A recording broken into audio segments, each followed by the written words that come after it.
반갑습니다. 김배리 반려동물연구원의 김배리 동물의사라고 합니다.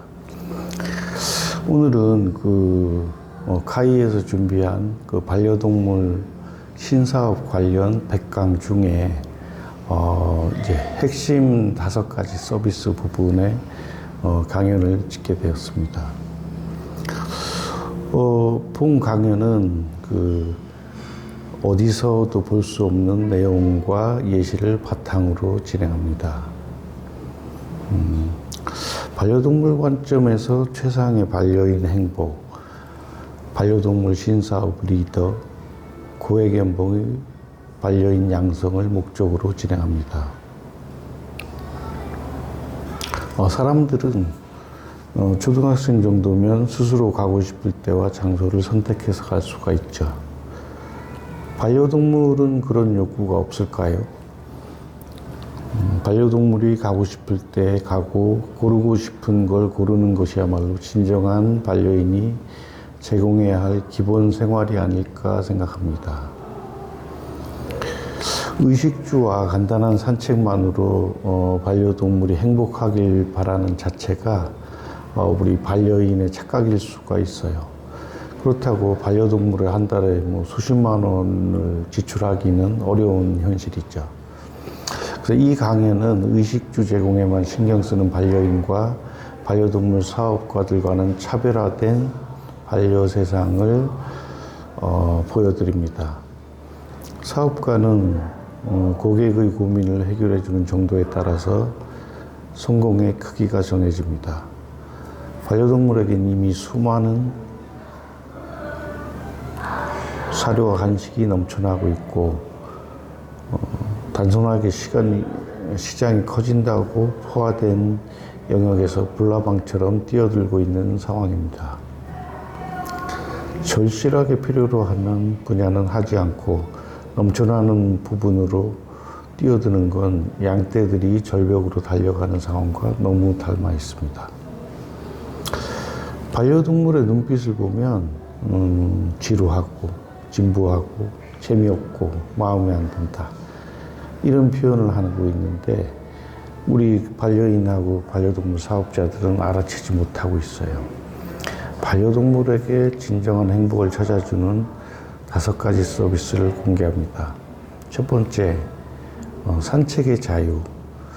현재 산책을 자유롭게 할 수 있는 반려동물이 있을까요? 물론 이제 시골집에서는 어릴 때부터 이제 개나 고양이들이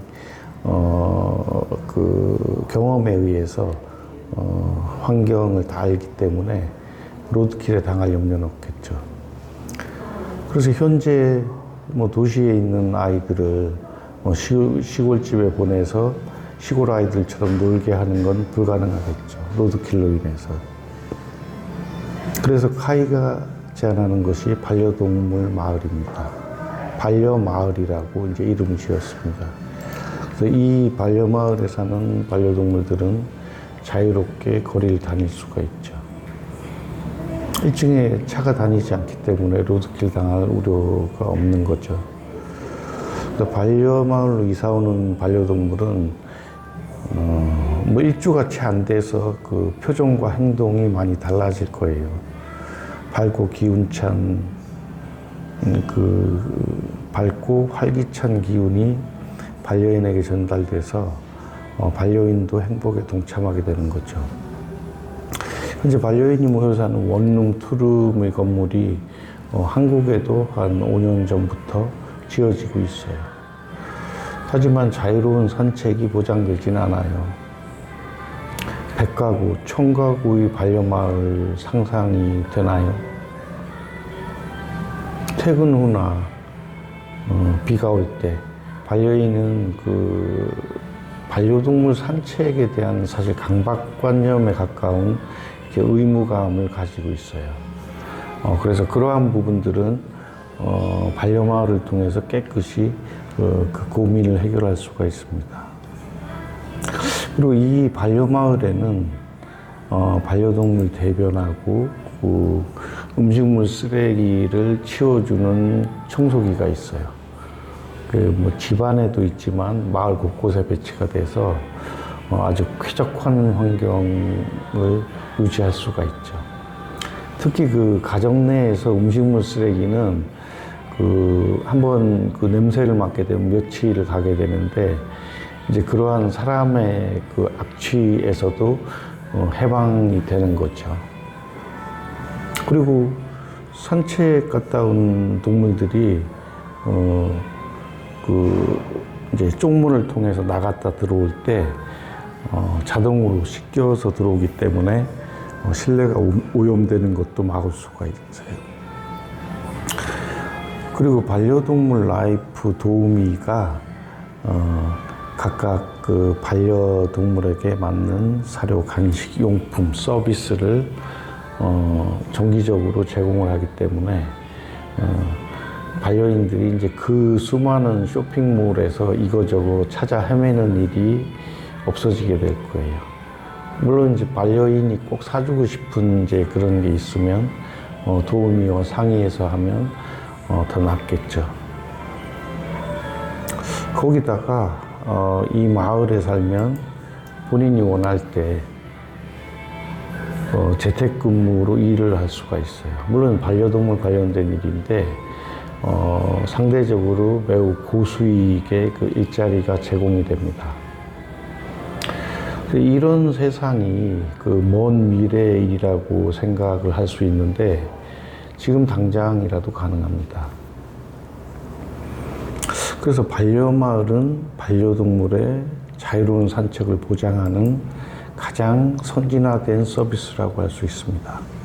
자, 두 번째로 소통과 음식 선택의 자유. 두리라는 쉬쭈 품종이 있었어요. 그래서 두리를 관찰해 본 결과 두리는 머리가 좀 커서 그런지 생각을 많이 해요. 그래서 눈도 크죠. 눈도 크고. 그래서 그 큰 눈으로 그 의문점을 의아하다.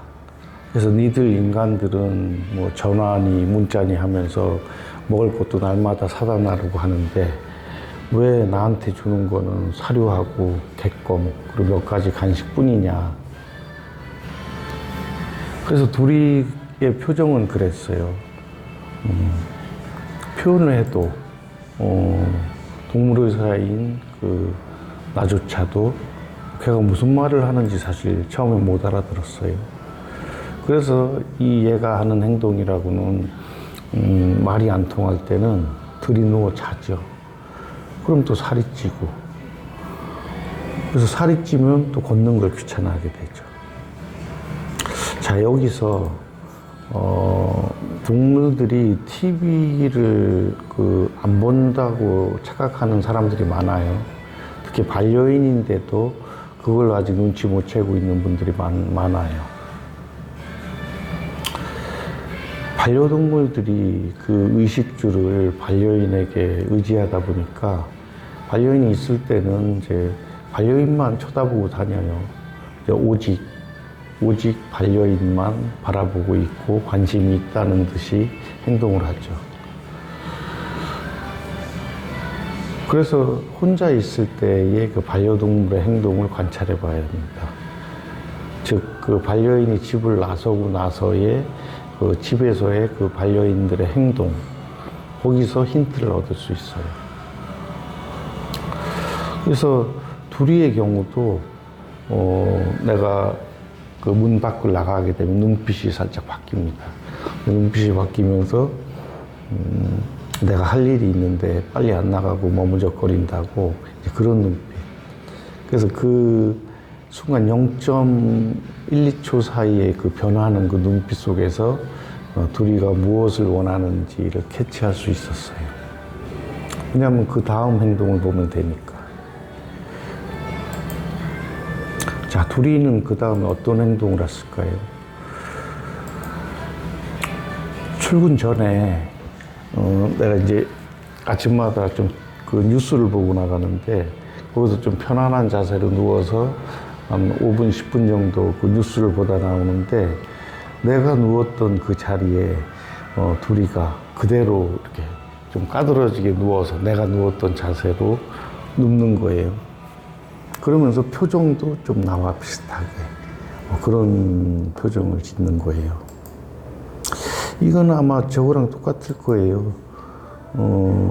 만약에 이제 그 회장실이 있는데 그 회장실에 이제 회장님이 앉아있던 자리에 회장님이 그 볼일을 보러 나가게 되면 이제 비서나 기타 직원들이 이제 그 앉아서 그 의자에 앉아서 그 회장의 자세와 그 흉내 모습을 이제 흉내내는 것과 크게 다르지 않아요.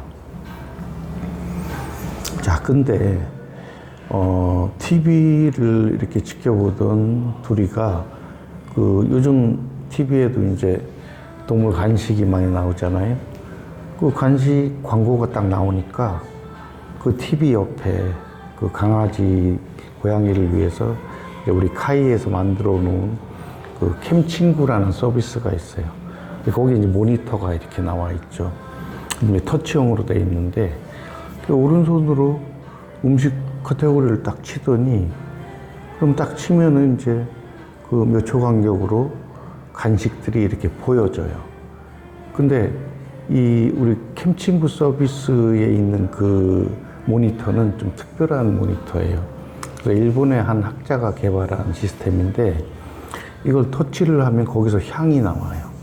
그래서 간식별로 간식이 이제 한 가지씩 5초 간격으로 흘러나오는데 시각적으로 관심이 있는 걸 터치를 하게 되면 거기서 그 간식의 향이 나오는 거예요.